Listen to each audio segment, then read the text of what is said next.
गेल्या काही दिवसांपासून राज्याच्या तापमानात बदल होत असल्याचे पाहायला मिळत आहे.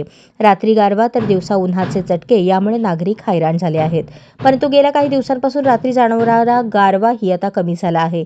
आता हा गारवा पूर्णतः कमी होणार असून फेब्रुवारी महिन्यात उन्हाचे चटके लागणार असा अंदाज भारतीय हवामान विभागाकडून व्यक्त करण्यात आला आहे.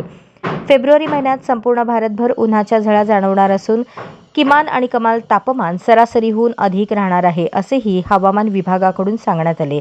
त्यामुळे नागरिकांना यंदाच्या वर्षी महिनाभर आधीपासून गरमी सहन करावी लागणार आहे. भारतीय हवामान विभागाने दिलेल्या अहवालानुसार देशभरात फेब्रुवारी महिन्यापासून किमान आणि कमाल तापमान सरासरीहून अधिक राहणार आहे. मुंबई किनारपट्टी आणि उत्तर व मध्य महाराष्ट्रात उन्हाचा चटका वाढणार आहे. अशाच नवनवीन अपडेटसाठी जनता राज्य न्यूज चॅनलला सबस्क्राईब करा, लाईक करा आणि शेअर करायला विसरू नका.